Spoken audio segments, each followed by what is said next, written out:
Pois bem, meus queridos, dando continuidade à nossa playlist sobre a história da Igreja Protestante do Brasil, o professor Damasceno vai fazer uma exposição sobre a história da Igreja Assembleia de Deus e da Congregação Cristã do Brasil, que foram as pioneiras do movimento pentecostal aqui em terras brasileiras. Ao contrário das igrejas protestantes históricas que começam nos grandes centros e com a elite da população, as igrejas pentecostais têm uma origem diferente e que vai mostrar um novo caminho pelo qual a história da igreja se traça pelo Brasil. Assistam o vídeo até o final. Se gostarem, dê um like, acesse o canal, compartilha e vamos até o próximo vídeo. Um abraço e até a próxima. Desenvolvi algumas exposições sobre a história do pentecostalismo no Brasil, depois de ter discorrido rapidamente sobre as origens norte-americanas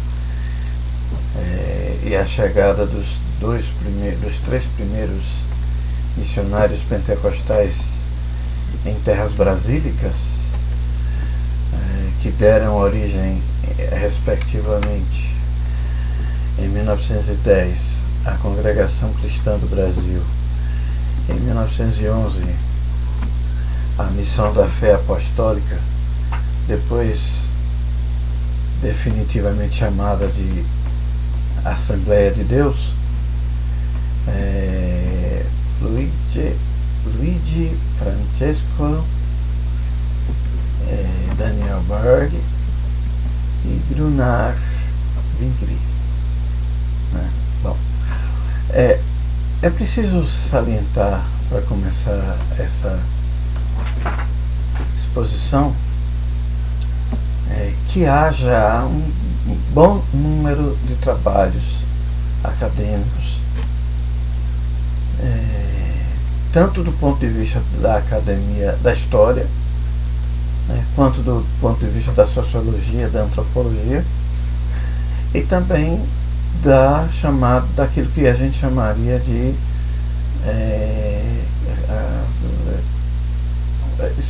universidades confessionais, sobretudo Mackenzie e metodistas,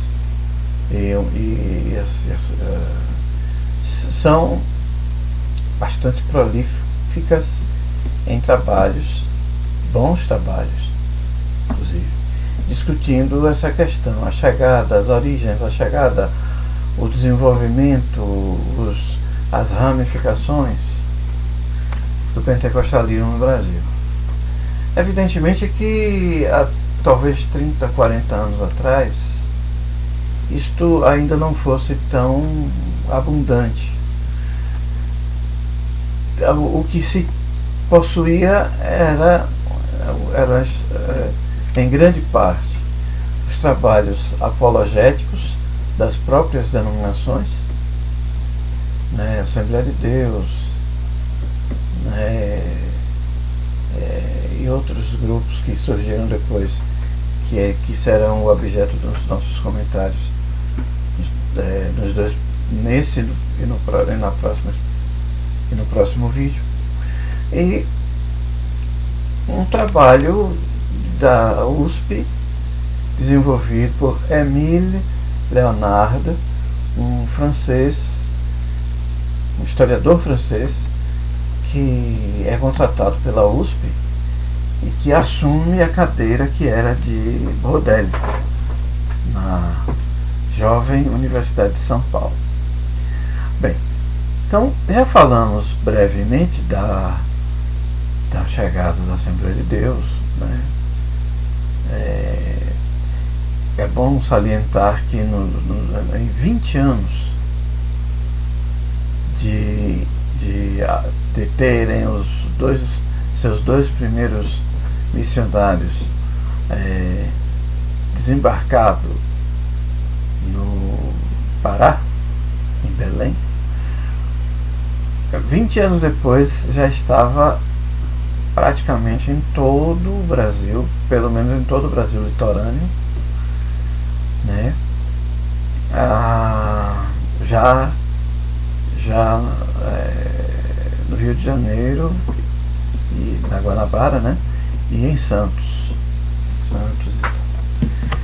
E o mais impressionante disso tudo é que digamos assim, o crescimento espontâneo, e aí o trabalho do Maxwell Fajardo é muito interessante e bastante esclarecedor nesta perspectiva, é que eles aproveitavam, quer dizer, eles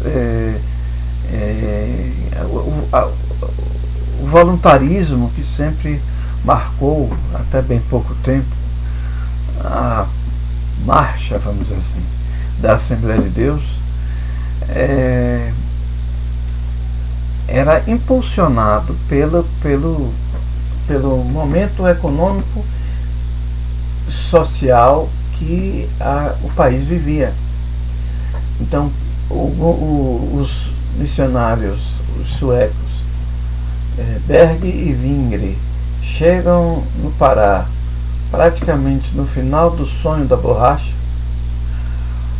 e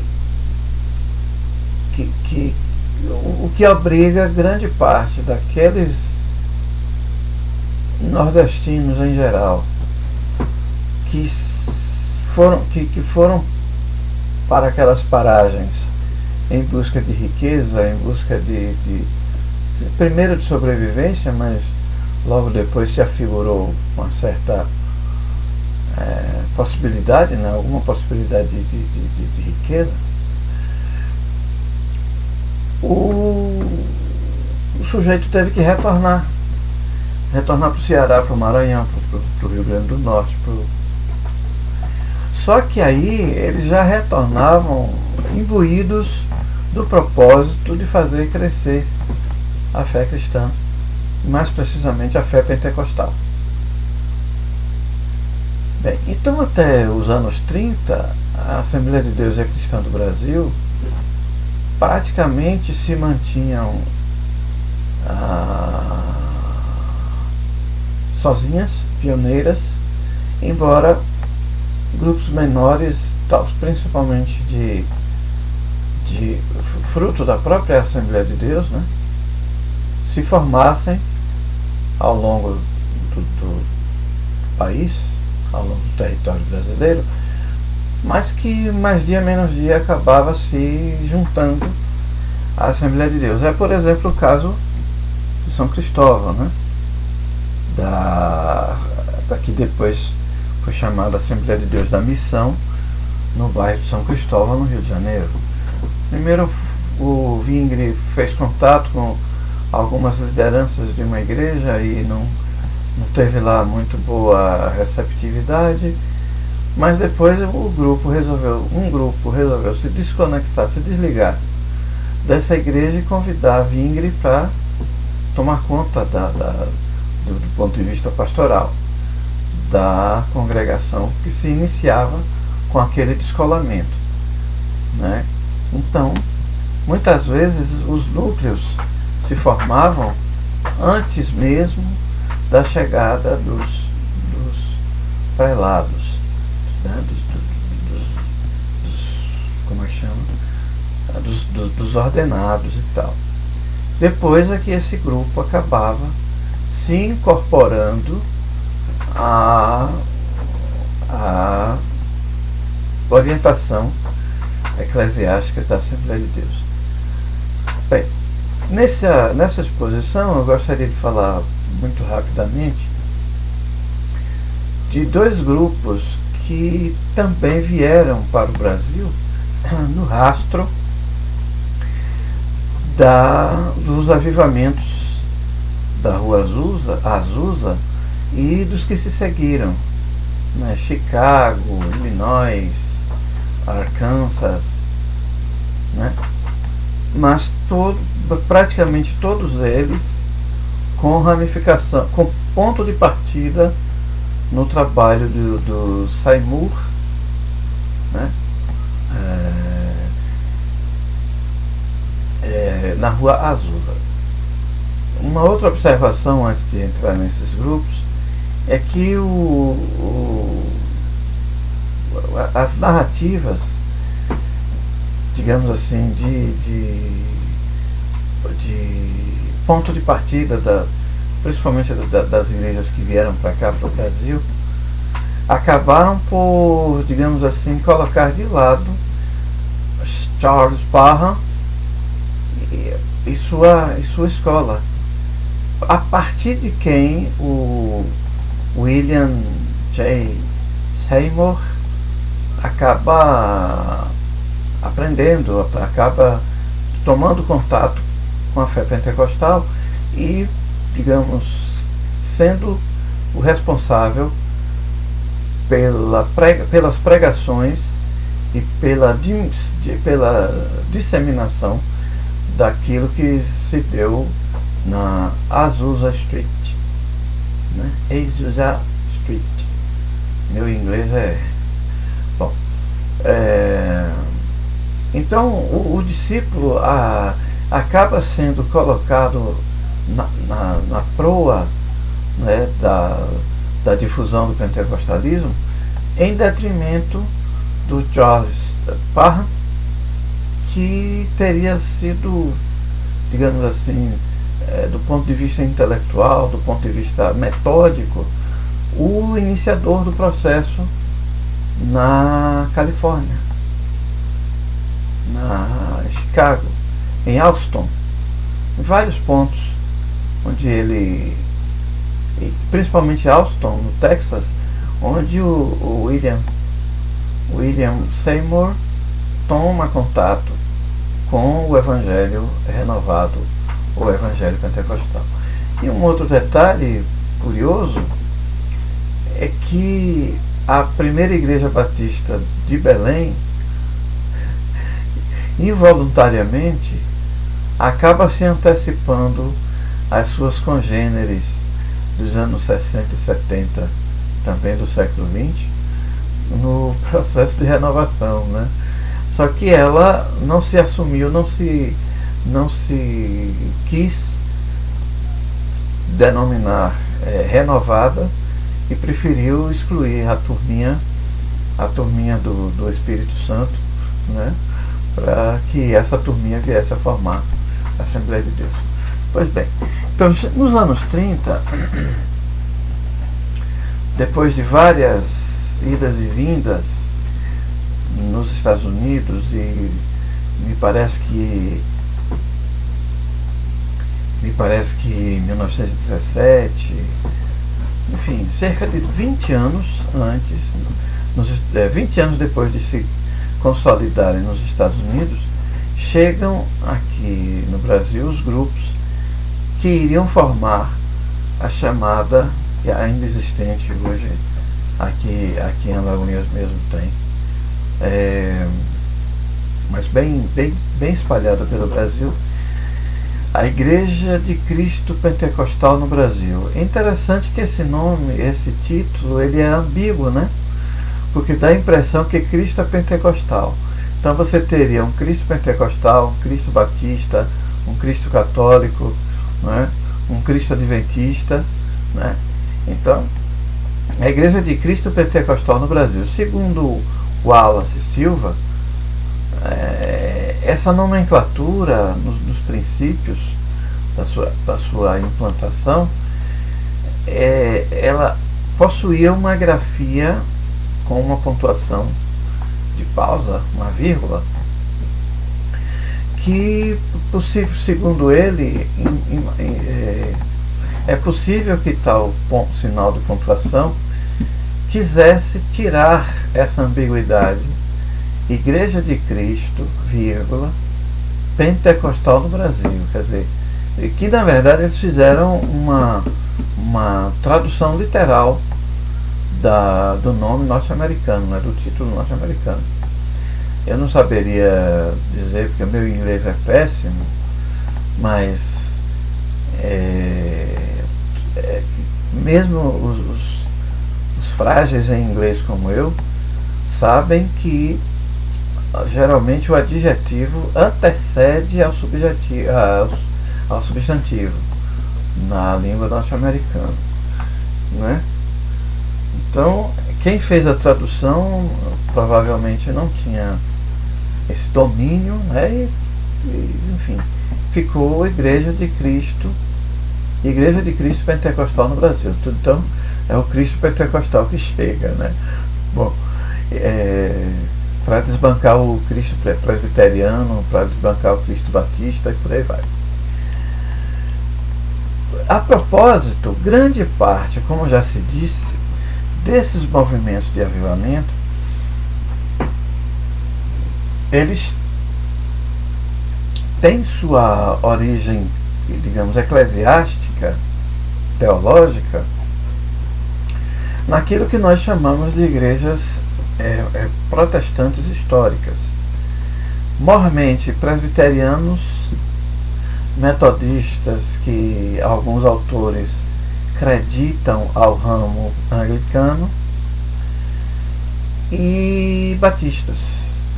Então, estas denominações históricas fornecem grande parte, tanto da teologia quanto dos elementos de divulgação da fé pentecostal, para que tal movimento se espalhe e se consolide pelo mundo, e no nosso caso específico, pelo Brasil. Uma coisa interessante é que esses movimentos pentecostais, eles têm no Brasil seu ponto de partida no norte ou no nordeste. Foi o caso da Assembleia de Deus em Belém, no Pará. É o caso da Igreja Pentecostal de Cristo no Brasil. Já troquei tudo. Igreja de Cristo Pentecostal no Brasil, que começa no Nordeste, né? Ceará, Rio Grande do Norte, Serra Talhada, Pernambuco, né? Aí, abrindo um parênteses, aquela inversão que eu fiz, o certo seria assim: Igreja Pentecostal de Cristo no Brasil, né? Mas Igreja de Cristo Pentecostal no Brasil é complicado. Fechados os parênteses. Então, nós começamos geralmente esses movimentos pentecostais, eles procuram, como eu não fiz um estudo aprofundado e acurado, não sei dizer necessariamente a razão de ser o Nordeste e o Norte a região mais, digamos, comumente ponto de iniciação do movimento pentecostal. O que não acontece com as igrejas tradicionais. Elas geralmente, as históricas, né? Elas geralmente iniciam-se no Rio, São Paulo. Por um bom tempo, acreditou-se a primeira igreja batista do Brasil a uma igreja na Baixa dos Sapateiros, em Salvador, que atualmente já inclusive passou para um outro grupo, não sei dizer se das igrejas batistas independentes ou se das igrejas batistas da Convenção Nacional, os renovados, mas até bem pouco tempo ela foi considerada a primeira igreja batista do Brasil. Depois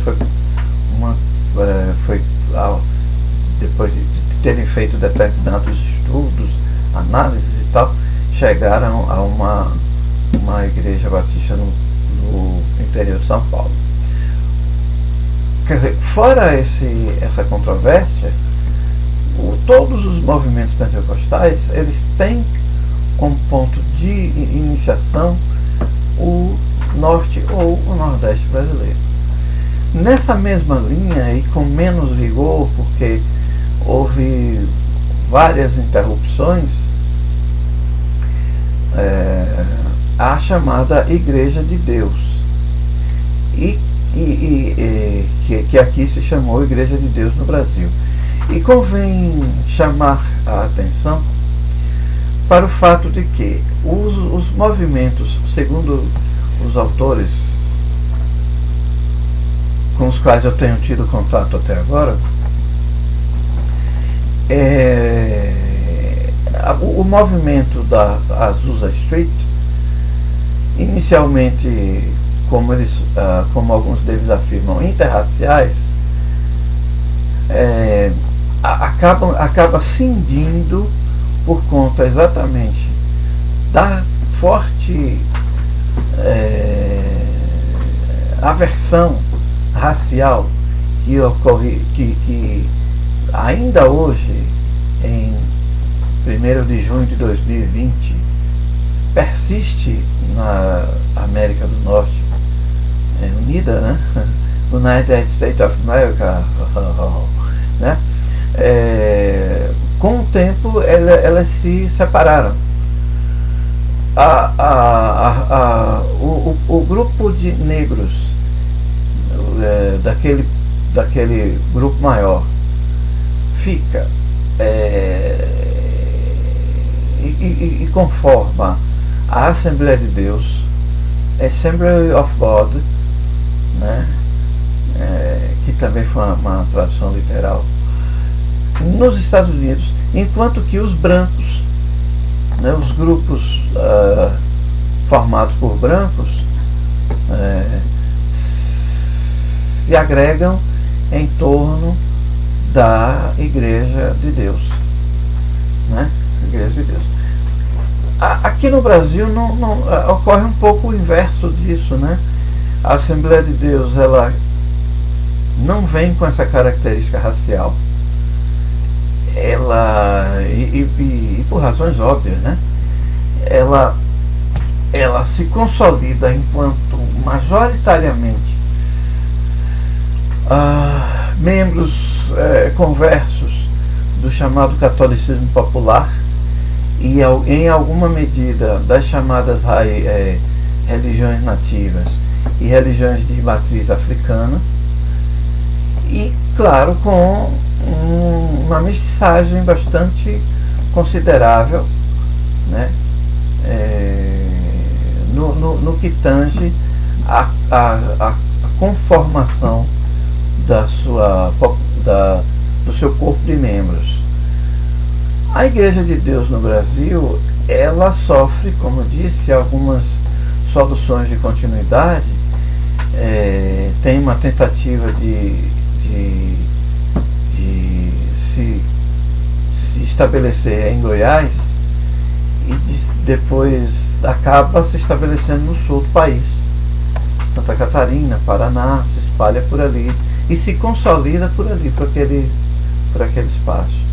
Marechal Cândido Rondon, eu me lembro que vários anos eu ouvi o pastor Mário Micki na rádio HCJB, a Voz dos Andes, né? Como é? Oi, Cristo, Jesus bendiz, né? Foi uma emissora de ondas curtas baseada na cidade de Quito, e que transmitia o programa da Igreja de Deus no Brasil, de Marechal Cândido Rondon, da cidade de Marechal Cândido Rondon. Às vezes que eu ouvi era pastoreada pelo pastor Mário Micki. E eu notava, isso é a minha memória que está aqui a falar, a música da igreja era bastante simples, digamos, sempre com violão ou guitarra elétrica, mas aquela guitarra só elétrica mesmo, sem os efeitos, né? E a música quase que a capela, com acompanhamento apenas de violão, de guitarra e tal. Claro que muito provavelmente nesses anos 30, nesses anos de chegada e ascensão do pentecostalismo no Brasil, é possível que grande parte da música tenha sido desenvolvida a partir de ou a capela, né, apenas as vozes, até porque a Assembleia de Deus que vem para o Brasil não admite as palmas, né? E o Paulo Leivas Macalão, por exemplo, faz uso do violino, né, do violino, no Nordeste conhecido como rabeca, né? Pois bem, eu não sei se é a mesma coisa, mas enfim, o som é, né? Bom, então, concluindo essa exposição, que na próxima a gente vai falar de um movimento que vai de 53 a 62, mas a gente poderia dizer que entre 1911 e 1950, os pentecostais aqui iniciados, aliás, 1910, para fazer justiça à Congregação Cristã do Brasil, que, diga-se de passagem, é a exceção, né? Ela começa no interior de São Paulo, depois se estabelece na cidade de São Paulo, no Brás, né, onde está até hoje,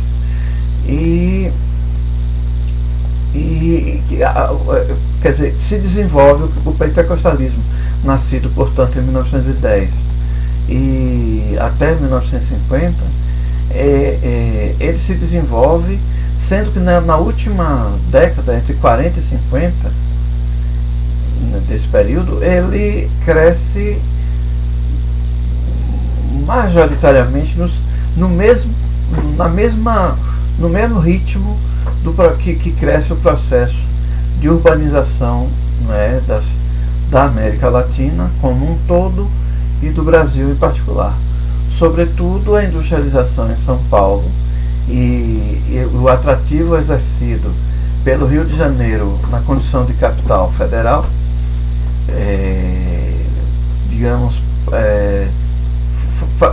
inverte a corrente migratória do norte para o sudeste e para o sul, né?